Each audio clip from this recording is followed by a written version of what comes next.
Hi, welcome back to Victor's Volkswagens. Today we're going to be working on my wife's 2002 Beetle.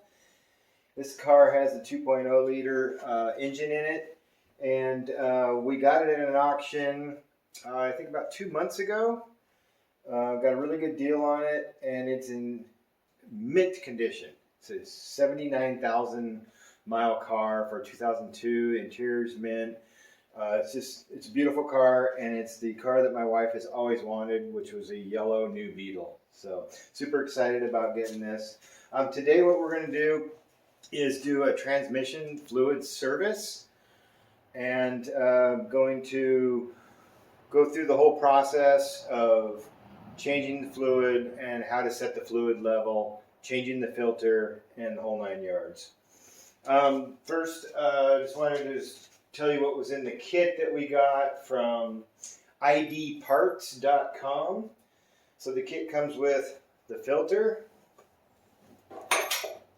the pan gasket, and spacers for the pan gasket, and 4 quarts of transmission fluid.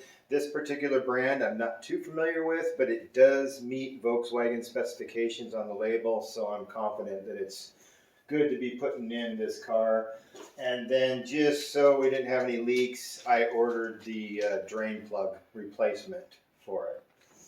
They also have a couple other items that you can add to this kit, which is the filler plug, the safety cap that holds the filler plug from opening up and falling off the engine.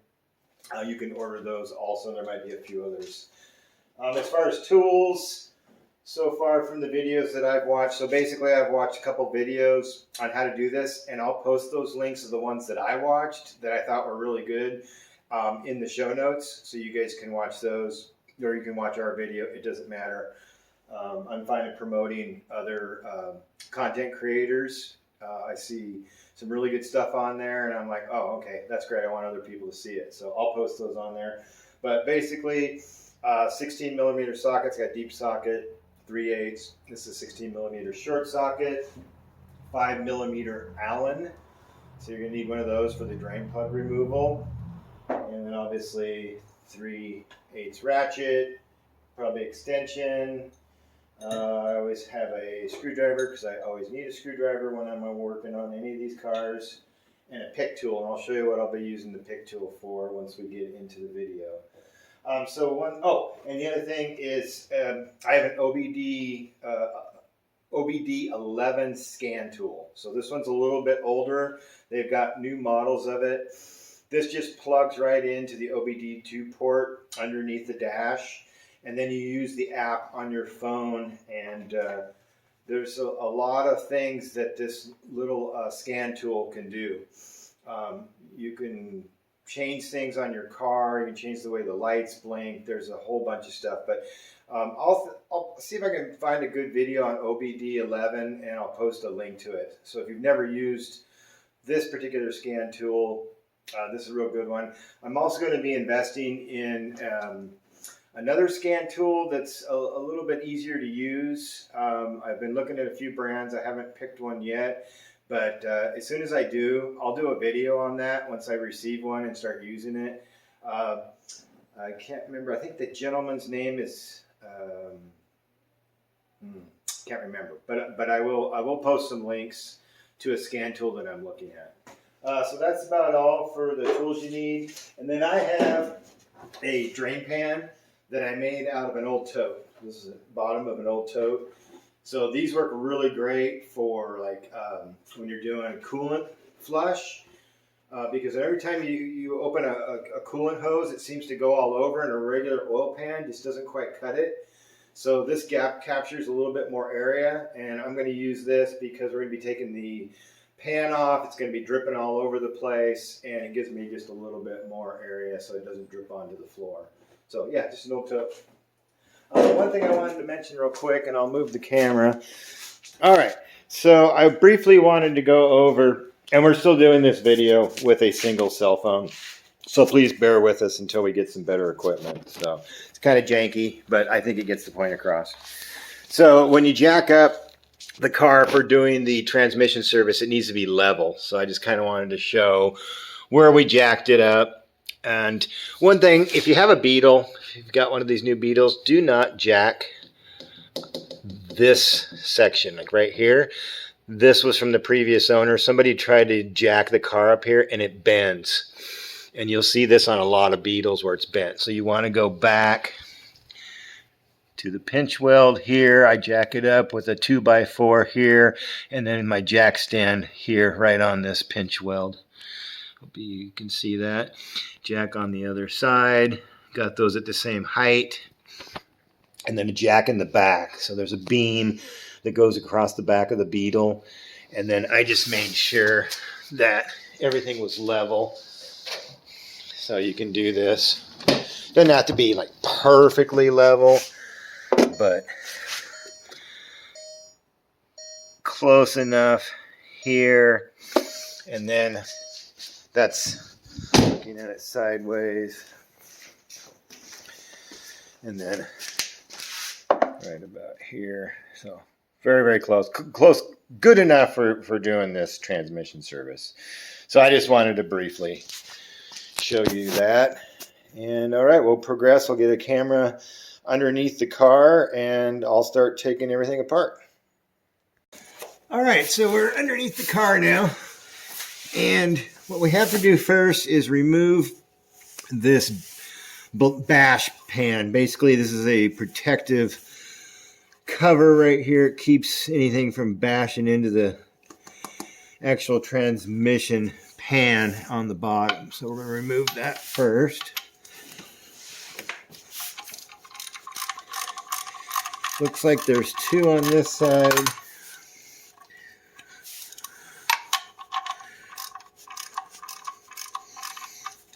And I think we're going to get these loose.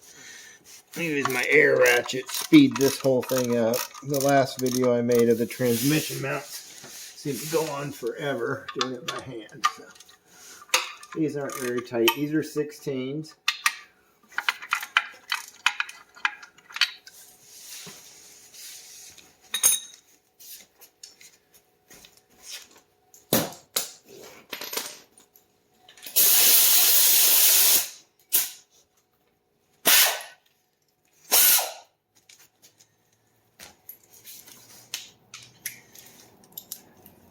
Here. Okay. Get these out of here real quick.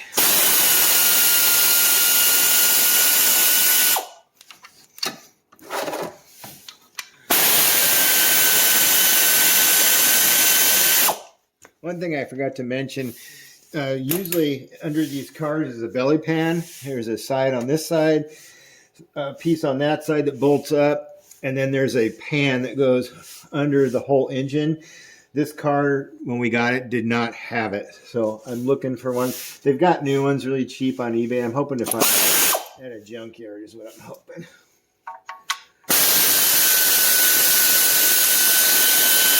Hopefully that's not too loud.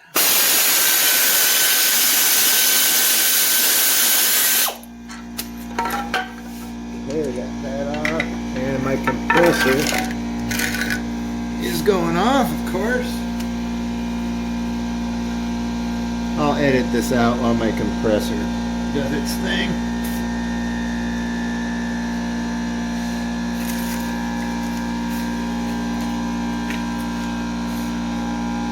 Okay, now that my compressor has finally shut off, we can start taking the drain plug off. Get this thing drained. So that's fine. One thing I did notice, did not realize, pan bolts are 10 millimeter.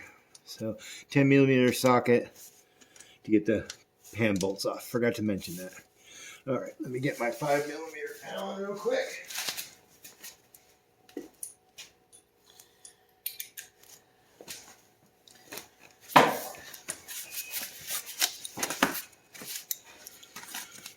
Get this off of here. 5 millimeter, not very tight. If it's got gunk in it, you're gonna have to clean it out. Make sure And like in the last video we were showing, whenever you're using Allen's, always clean out any dirt that's in there, and then it's always probably a good idea to maybe take a hammer or just something to get that seated way up in there so they don't strip out. So we're going to get our drain pan here.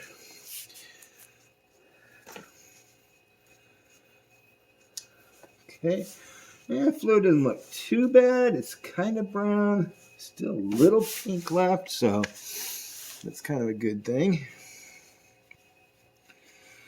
And now I'm going to pause the video because this looks like it's going to take a long time to drain. Okay, one thing I just realized, one of the reasons why this probably is draining slowly is because there's a little plastic piece in here. It's also a 5mm. Usually hand tight like this one. Well, kind of as hand tight. It was.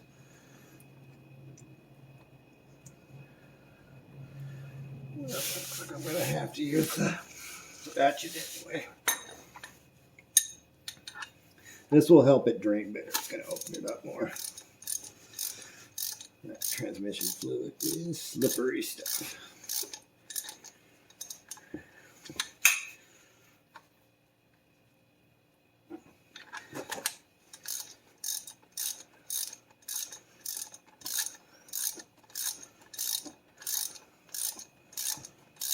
It's a plastic piece. This is what sets the fluid level. A little like tube that goes up in here. There she comes. Okay, now she's going to flow a lot better. Okay. This is what that looks like. Allen on one end. This is tube. Go ahead and clean that off.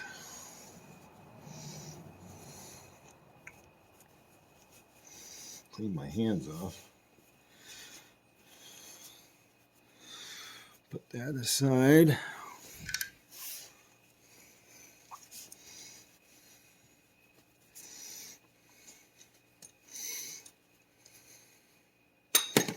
Yeah, that is some slippery transmission fluid. But the good news is this car has 79,000. It's possible that the transmission fluid might have been changed. I don't know.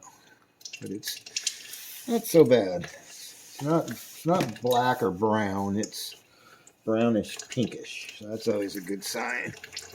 So maybe it's been changed.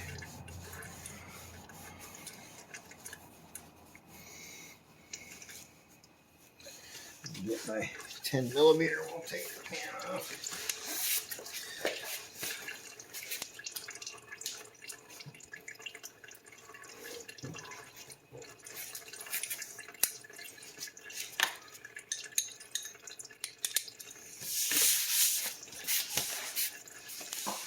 So we're going to start with the rear bolts.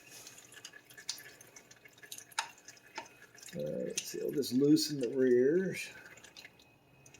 No, we'll go ahead and take these out.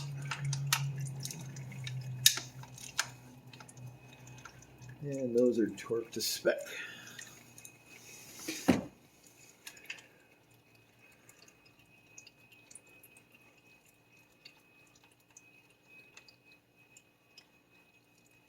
Could be original transmission fluid, 79,000. Not sure. 2002. Let's get this one. Out of here, we'll drop it in the pan. It's going to be in the way of the camera for this next one.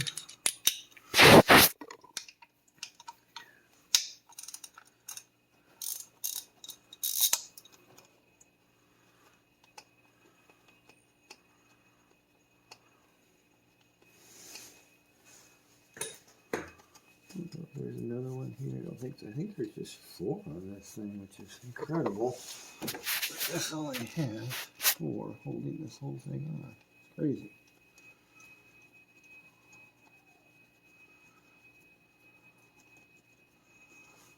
Okay, there's number 2.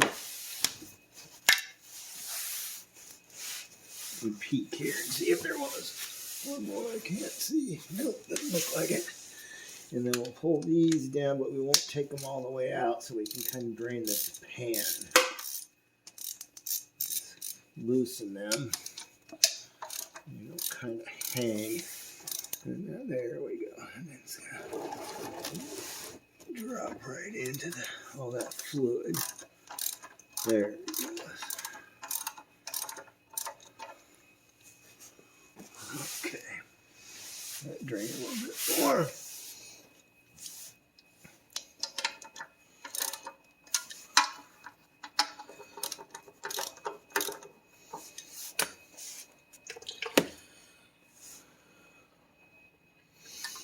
That's pretty much most of it. We'll go ahead and take this off now.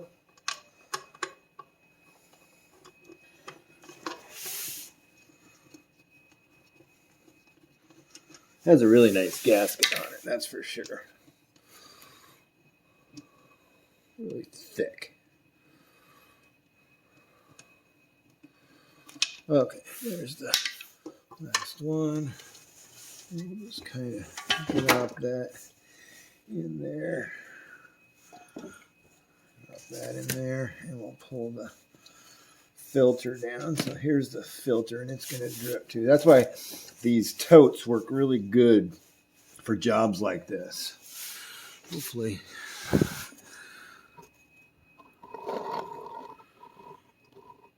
Oh man. Oh, I hit that camera. Oh. That sucks. Okay. Okay, I just realized that I hit the camera and missed some stuff. So basically what we did is 4 bolts, took the pan down, and now we've exposed the filter. So everything's sitting in this bucket. And the filter isn't bolted on, it just held on.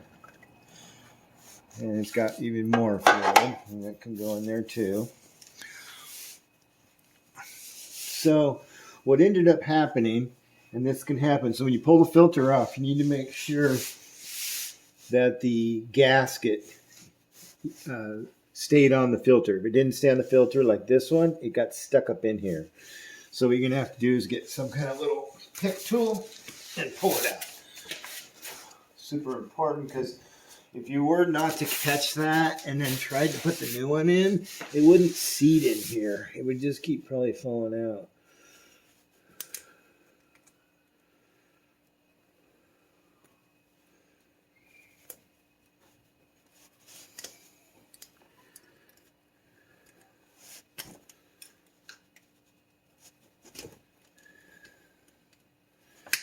I can get it out here. This sucker is in there. See if I can get underneath it here without pushing it up in there. So crazy.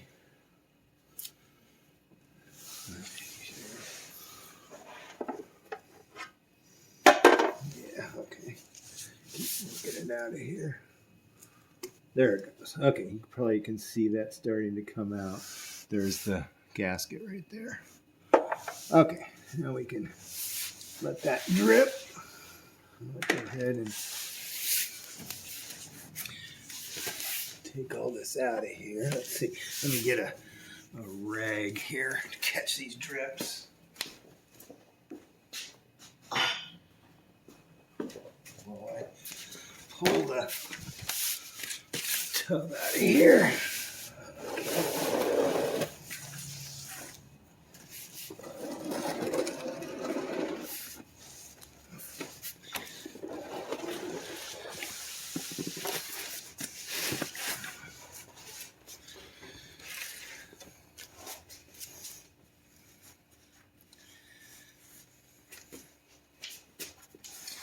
All right, I'm going to pause the video. Okay, so we pulled the transmission pan. Here's the filter. Just put that aside. The gasket. And then the pan. Here's the gasket here that went on the filter. That's the piece that I pulled down. And then here's the pan.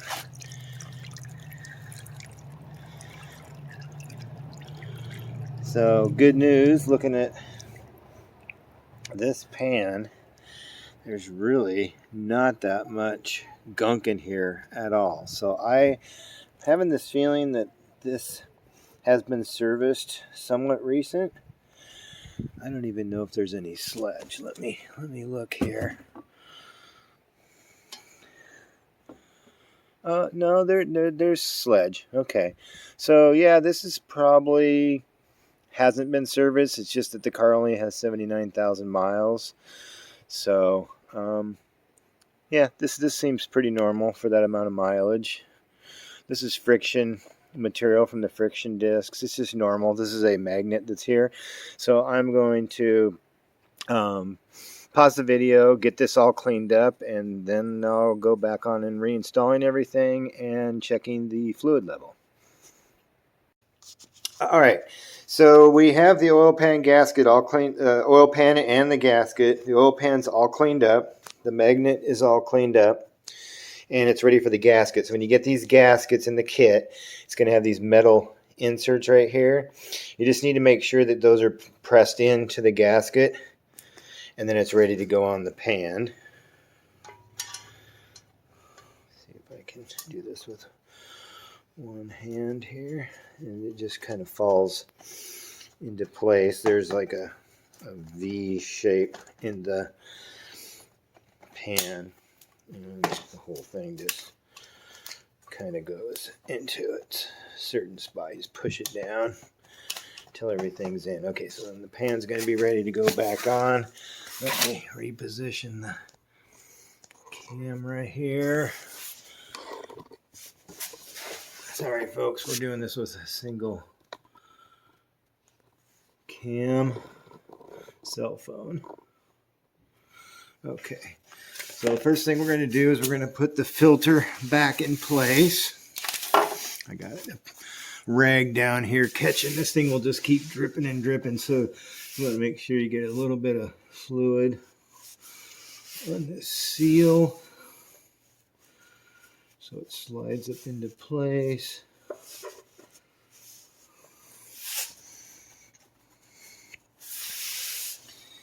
And I think I'm going to get just the outer edges of this.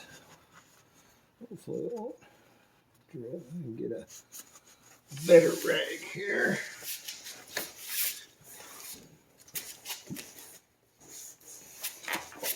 This is why I always have a screwdriver handy for stuff like this. Well, I don't know if I can get that in there, maybe. Yeah, there we go. Get that inside surface there clean. Careful of this ribbon. You don't want to hit that or break that. That's what sends electrical current to the solenoids. Just want to get this clean. Put our filter up here.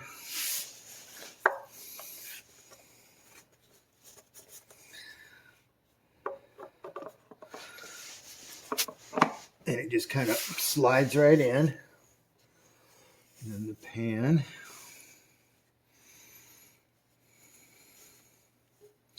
This is gonna get my bolts here.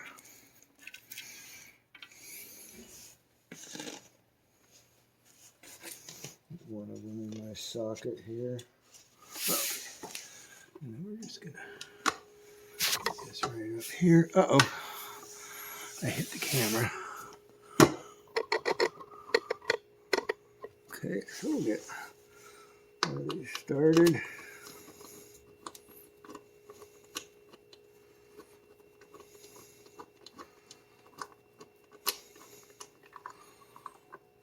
I'll get the other corner over here started.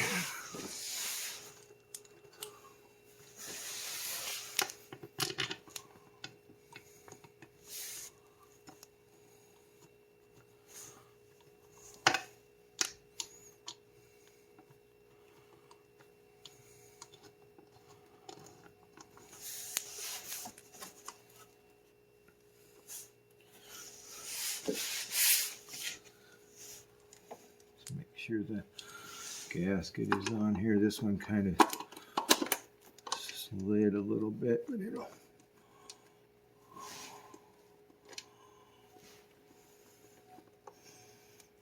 Okay, last one.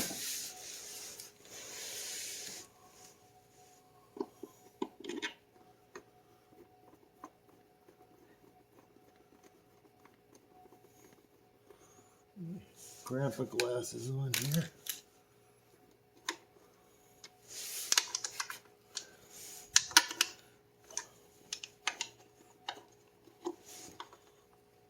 Okay, and got my torque wrench. So this is 12 Newton meters. And I'm just gonna go ahead and let these snug down a little bit before I torque them.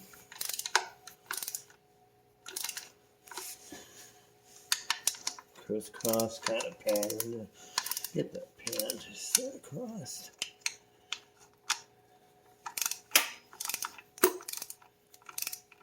12 Newton meters. If you have to and you have a foot-pound one, you can calculate that. There's one. Two. They're not very tight, folks.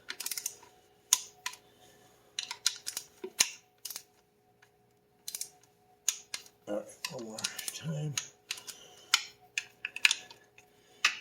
One thing I learned when I was younger is that you always over-tighten things when you're young. You get a torquing for the first time, you realize that stuff doesn't really need to be that tight. Okay, so that's back on, and we're going to go ahead and put our plastic level over there.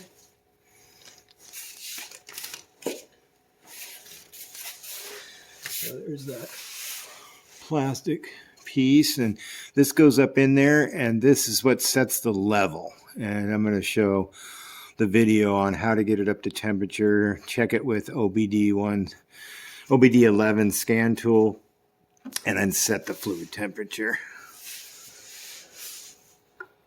So this is just going to get threaded up in here.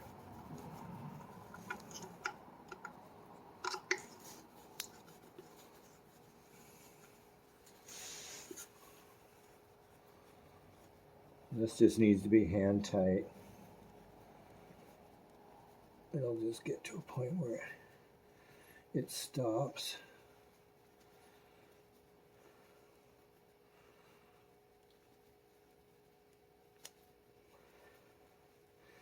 Still transmission fluid on this thing.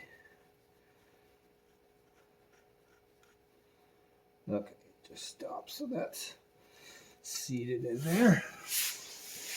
And the next thing we're going to do is fill it up. So, I don't know if you guys will be able to see this. Let's see if I can move this. Maybe I can slide this over.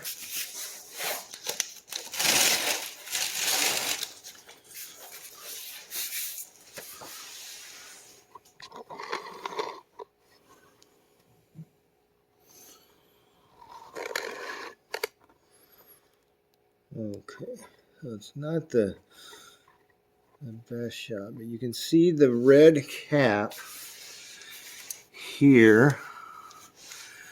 That's the protective cover that keeps the plug in this shaft from accidentally falling out of there. And a really cool guy on YouTube showed a video how to get this off, and I'll see if I can figure out what he did here. Let me get my glasses on, and I will post the video from this gentleman because it shows it in detail how he gets this off without breaking it. This one looks a little bit different. Okay, let's see here. Oh, there it goes. Okay, so his video is really good. I'll try to show you. I don't know if you can see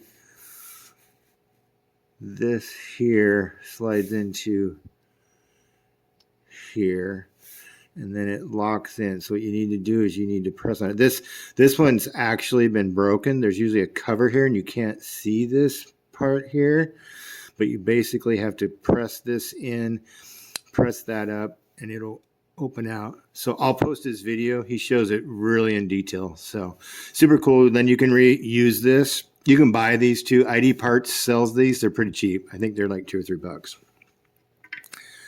Okay.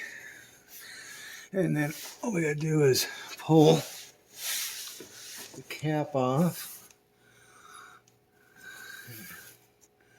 It has a little tab that comes out, and then this whole thing comes up.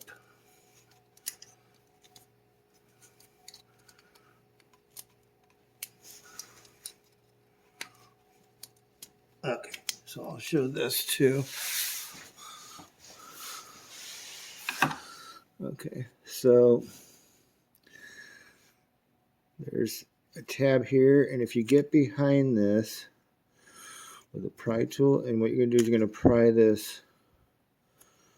this way to kind of open it, and that releases it, and then there's one on the other side. So a little screwdriver or something like this, you just pry, see how it kind of pries out, and then this whole thing will come off. You can reuse it.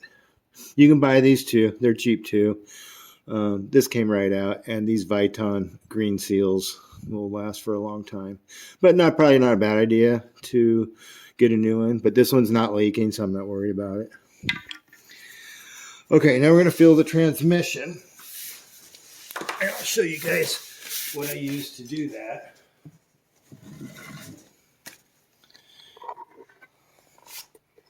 See if I can. Okay, so here is a pump, kind of like a sprayer. Have you ever sprayed weeds before? This is basically what it is. This is made by a company called, I think it's called Schwaben. I think that's how you pronounce it. But there's tons of them out there. And so what I've done is I put 3 quarts of transmission fluid inside this. And then there's a little piece here. I'll show you. This piece got a valve. This is going to go up into that hole where I just took off the cap, and we're going to pump 3 quarts in, and then we're going to set the level. So these are really cool. These are great for doing DSG service, Halodex service. The only thing I don't like about this particular unit is this thing is like glued on there, and it will not come off. So I have to clean it between each service, which is fine. So the way I called the company because I wanted to know how to clean it, because I wanted to use it for brake fluid, DSG fluid, transmission fluid. And they told me that they use denatured alcohol to clean it. So as soon as you pumped all this fluid out, you put denatured alcohol in there, shake it up, pump it out, put a little bit more in, do that a few times, and then just leave the cap open to let it air out, and it'll all evaporate. And then it's clean for the next time, because you don't want to be mixing, obviously, DSG fluid with Halodex fluid or transmission fluid with brake fluid. You want to be clean. So I've reused this. I probably used this thing at least a dozen times. So I'll put a link to it so you guys can order it, but there's going to be a whole bunch of these online. And if you get one where this thing unscrews, make it so much easier to clean. You can get in there with a rag and clean it out. You're still probably going to need to run some alcohol through it, and it's denatured alcohol. They have it at the hardware store. So, all right, I'm going to pump this fluid in. I'll kind of show you how I do this. Go up in here. Come up. Ooh, hopefully it'll go in here.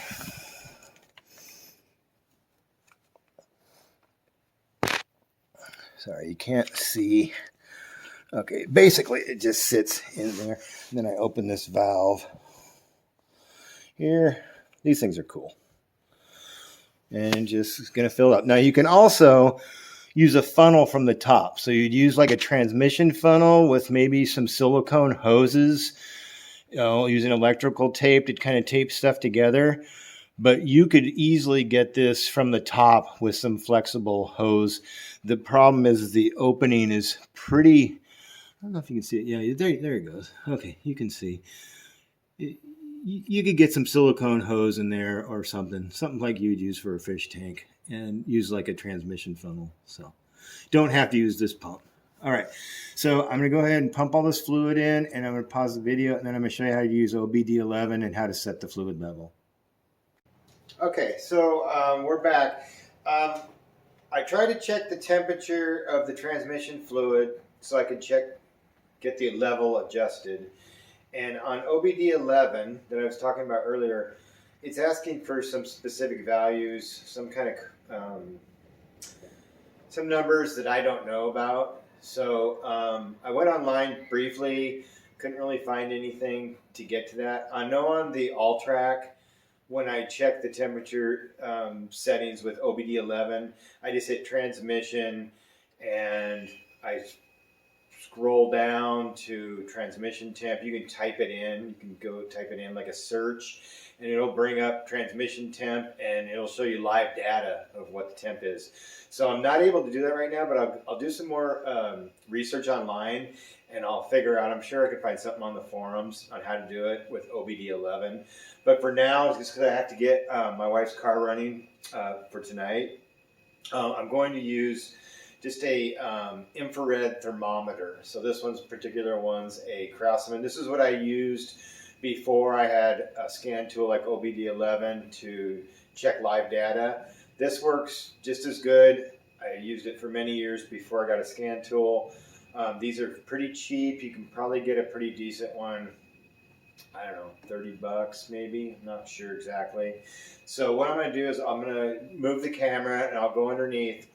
And right now I just checked the temperature. We're right about 34 degrees Celsius. So the measuring range to check the level is between 35 and 40 degrees Celsius. And that's when you'll see what I do to drain the extra fluid off so that the level's set correctly. And one thing I did, and if you were watching the video, when I was reinstalling the pan, putting the plastic level tube back in, I forgot to put the drain plug in. So as I was filling it up with my pump, I noticed, thank God I looked over, and fluid was starting to pour out. So frantically I got a rag and got underneath there and got the drain plug. Just tighten the drain plug, not super, super tight, just tight enough because it's brand new. I didn't want to crush the washer. So I just got it underneath there, tightened it. So now I'm going to move the camera and I'm going to check the temperature, and we're going to check the level and get it set.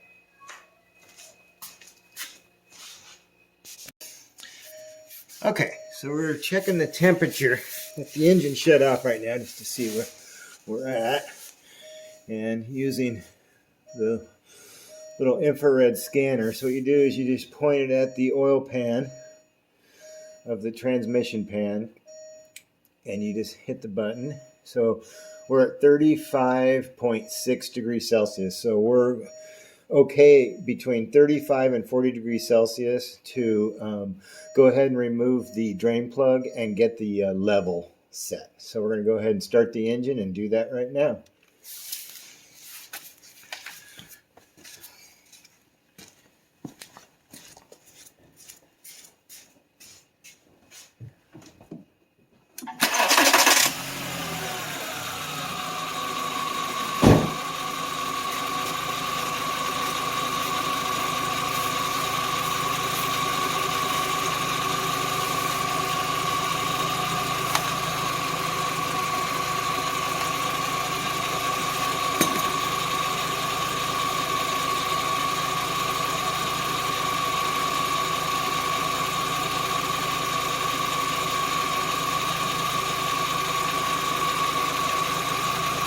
So we just let it stream down until it stops dripping.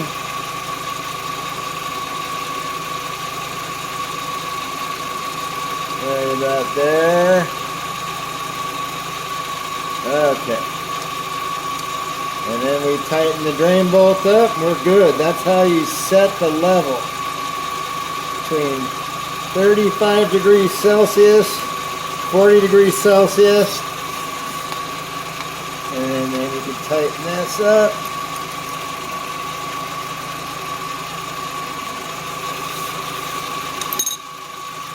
Now I can shut it off.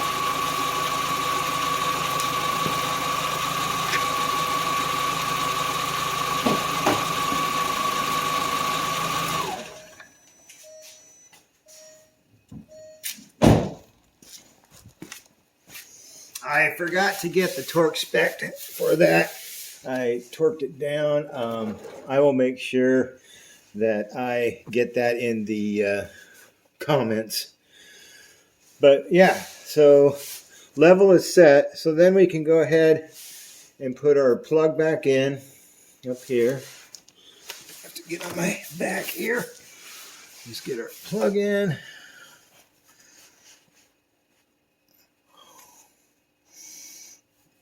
If I can do this here with one hand. Okay. All right, that's back in. And then the clip. We got our clip here. This goes around this. And it should just, I believe, just clip in here. I hope it just clips in. There it goes. Oh, no. Didn't clip in all the way. Almost clipped in. So what I have to do is open it back up again. But you get the point. So basically, level set. I'm going to put this red clip back on, and then I'm going to put the bash plate back on, and then we're done, and we're good to go. And I'll keep working on trying to figure out how to get the transmission fluid temperature through OBD 11. So, all right. Okay, so I figured out how to find the transmission fluid temperature on OBD 11. Went online, and it was pretty darn simple. So what I'm going to do is we're going to go ahead. So the OBD 11 dongle is plugged into the OBD 2 port, and we're going to go ahead and we're going to connect to it. Takes about a minute for it to connect. If this takes too long, we'll just fast forward through this little section.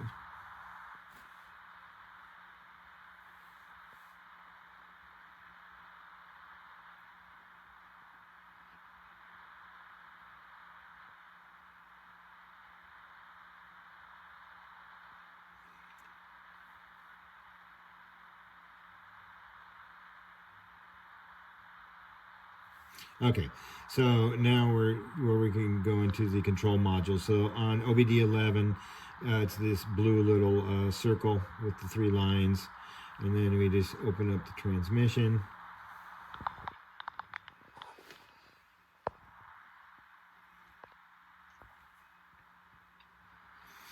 And then we go to live data. And this is where I was confused. It was asking me to select a value, but at the bottom of the screen are these 2 blue arrows. And so what you have to do is just hit the blue arrow. I think I just hit the blue arrow. Oh, no, I think I might be going ahead of myself here. I believe I had to switch in channel 0, 5, and then hit OK. And then I'm able to hit the blue arrow. So when this screen comes up with the channels, and I think you can just, what it's going to do is, I think it just goes right between here. Oh, I just saw it. Go back. Oh, Oh, give it a second. It's 15C, which I don't know what that is in Fahrenheit. Or yeah. I thought it said temperature. Oh, hang on. I think you have to go back to 5. Give it a second. Oh, channel 5. Okay, so we are in channel 5 now.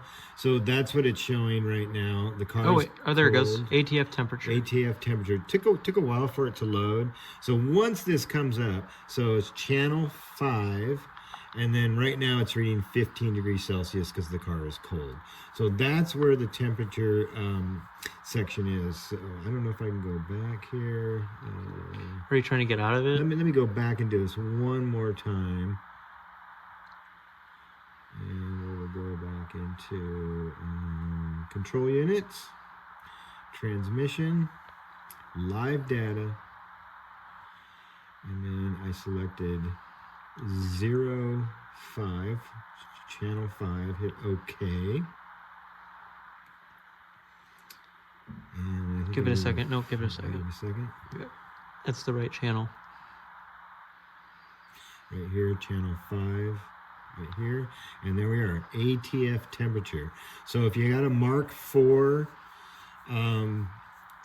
Volkswagen, Beetle, Jetta, and you're trying to find your ATF temperature, that's the procedure on OBD 11 on how to find that temperature. So we just wanted to add that to the end of the video. All right, there we go. All right, so we just finished the transmission flush on the Beetle. Everything went real well, and took it for a test drive, shifting beautifully, just perfect.